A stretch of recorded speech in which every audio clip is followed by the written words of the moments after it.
Semana passada a gente falou de um clássico, mas hoje a gente vai falar de um clássico ainda mais clássico do que o anterior.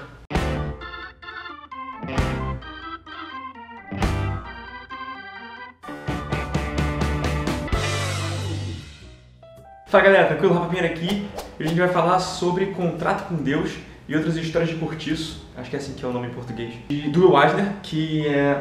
Bom, o Will Eisner, se você não conhece ainda, vá conhecer. Eu tenho um vídeo sobre o Eisner aqui no canal, foi meu primeiro vídeo dessa série de Secando Quadrinhos, não era nem Secando Quadrinhos ainda, eu só falei do Will Eisner e da exposição do lado de Angoulême, então vai conferir quem é o Will Eisner, porque o papel dele na história dos quadrinhos ocidentais é assim, essencial. E o papel desse livro aqui também é essencial, porque ele foi a primeira graphic novel da história. Mas vamos lá, vamos com calma. Antes de começar, alguns avisos rapidinho. Esse final de semana agora, no dia 10, no domingo, eu vou estar na Bienal do Livro, então quem quiser trocar ideia comigo, eu vou estar gravando vídeo lá, vou estar vendendo livro, vou estar vendendo meus quadrinhos, cola lá. Durante o Rock in Rio, eu também vou estar lá vendendo meus quadrinhos, vendendo meus posters e tal, então se você for assistir algum show, chega um pouco antes, passa lá na Game Experience, Game XP, pra falar comigo, trocar uma ideia. E no dia 26 de setembro eu vou estar na Escola de Comunicação da UFRJ, na ECO, falando sobre quadrinhos na Europa, falando sobre estudar quadrinhos na França. E vai ser no mesmo dia que a Trina Robbins vai estar aqui. Pra quem não sabe, a Trina Robbins é uma pesquisadora americana de quadrinhos que fez, enfim, vários trabalhos legais. Ela já desenhou Mulher Maravilha. Ela vai estar aqui dando palestra também, então cola lá, vai ser de graça. Link pra tudo isso aqui embaixo. E mais importante, o Salto está no Catarse, então por favor, apoiem lá o projeto. Eu vou deixar link aqui também pro projeto, pro vídeo que eu faço falando sobre o projeto. Se você não conhece o projeto ainda, por favor, vá lá dar uma olhada, vale a pena. É um trabalho que eu fiquei quase um ano na França fazendo, então, por favor, dá uma moral lá. Dito isso, vamos ao que interessa, vamos ao Contrato com Deus. Ele foi escrito em 78, foi numa época que o Eisner já estava aposentado. O Eisner já estava com uma certa idade, porque ele nasceu em 1917, inclusive esse ano é o ano do centenário do Eisner. Aquele pôster ali, que é a capa do livro Contrato com Deus, a capa original, né? É o pôster do centenário do Eisner. Então ele já estava mais velho, assim, já tinha parado de fazer Spirit, tinha parado de fazer as tirinhas que ele fazia. Ele estava morando com a esposa dele em White Plains, que é ali perto de Nova York. Mas como o cara não descansava, ele resolveu fazer uma história diferente. Ele resolveu contar uma história de uma forma diferente, porque ele tinha perdido a filha recentemente e tal. Tem toda uma história envolvida aí que não vale a pena entrar agora. Mas ele resolveu fazer um livro em quadrinhos. Uma novela gráfica, né? Então ele pensou no formato de um livro, tipo um livro normal mesmo, de palavras, sabe? Só que ao invés de ter palavras, ele teria quadrinhos, entendeu?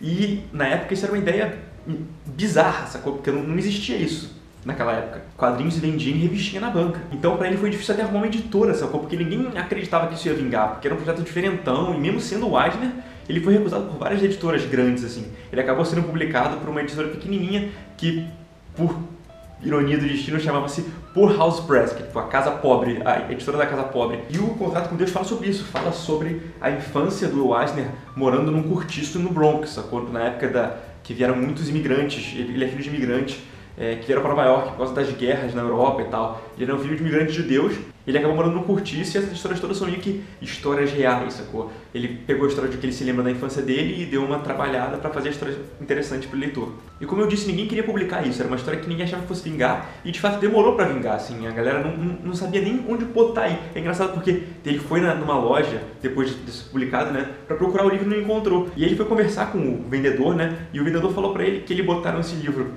na seção de religiosos, tá ligado? E ninguém comprou, ninguém se interessou e depois encaixotaram, tá ligado? Porque não tinha nem onde colocar uma graphic novel na época. E aí, depois de um tempo é que foi pegando, a galera foi conhecendo o trabalho dele, foi achando incrível isso aqui. E hoje em dia, graphic novel é uma coisa normal, assim, a gente acha que é tranquilo, mas na época não era, não existia. Afinal de contas, quando o nego entendeu o potencial desse livro aqui, ele ficou sendo publicado por 27 anos ininterruptamente e traduzido para 14 línguas. Mas enfim, vamos falar do conteúdo agora. Como eu falei pra vocês, é um livro que tem, na verdade, 4 histórias ali dentro. E a primeira delas é Contrato com Deus, que é a principal. E são histórias de cotidiano mesmo, histórias que ele vivenciava, ou coisas que ele vivenciava. E como eu sempre falo aqui em todos os meus vídeos, você tem que escrever, se você está começando principalmente, sobre coisas que você sabe, sobre o que você vive, sobre o seu bairro, sobre a sua família, sobre seus amigos. E é isso que o Eisner sempre fez, cara. Ele sempre escreveu sobre Nova York, ele escrevia sobre o que ele tinha conhecimento de causa para falar. E ele sempre morou em Nova York, ele sempre vivenciou aquela vida dos pobres, dos cortiços. Então, aquilo para ele era natural. Então, o que ele escreve aqui é muito visceral, sacou? Ele viveu aquilo. Então você acredita no que ele está passando para você. As histórias são curtinhas, elas meio que têm uma conexão entre elas, mas não é importante, você pode ler qualquer uma delas separadamente e funciona. E são todas muito legais, cara. Eu sei que muita gente aqui que assiste meu canal, inclusive, já ouviu falar de Eisner, porque às vezes eu falo de Eisner e a galera que faz quadrinhos e tal sempre cita o Eisner, o prêmio Eisner, os livros sobre escrever quadrinhos do Eisner, mas pouca gente já leu o Eisner.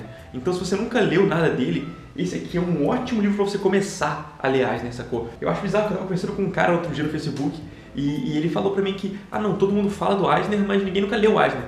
Pô, cara, lê, sacou? É bom demais. Então vamos lá, por que ele é bom? Isso aqui é um dos primeiros quadros da história e repara só como o requadro já é diferente do que o normal, não é um retângulo, né? O requadro mostra meio que uma porta, porque naquela época, naquele tipo de lugar, tinha muito isso, você tem um vestíbulo quando você entra na casa e tem uma arcada dessa para a sala, então a entrada para a sala é um arco. Então isso aí é meio que ele está usando a arquitetura para fazer o requadro. E ele usa pincel para o personagem e ele usa caneta para o cenário. Isso faz com que o cenário fique mais reto, digamos assim, né? Enquanto o personagem fica super fluido, fica super movimentado, você sente que ele é uma pessoa, que ele se movimenta, que ele tem ação. Inclusive, se você pretende estudar pincel, estudar traço de nanquim no pincel, Eisner é a referência. Ele é muito, muito bom no que ele faz. Como eu falei, esse era um formato novo, então até pro próprio Eisner, ele tinha que fazer uma transição do livro tradicional para o quadrinho nesse formato de graphic novel. Então as primeiras páginas do livro são meio que um livro ilustrado, sacou? Ele vai falando, dando contexto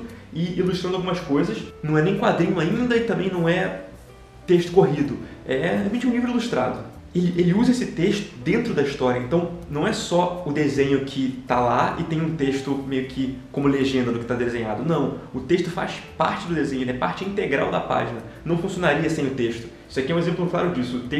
A página foi construída para ter esse texto aí no meio, sacou? Ele usa o texto junto com o cenário, junto com o desenho. O desenho é o cenário, o texto é o desenho, o cenário é o texto, tudo está misturado. Realmente as páginas dele são muito intrincadas, sacou? Tudo está ali por uma razão. Esse quadro é uma janela. Ele está mostrando o que está acontecendo ali dentro, está mostrando que está chovendo muito lá fora e está mostrando o texto encaixadinho, tudo funcionando junto. Nada disso funcionaria separado, mas todos eles juntos funcionam lindamente. Ele sempre faz isso, ele sempre coloca esses quadros que são parte do cenário, que são parte da narrativa.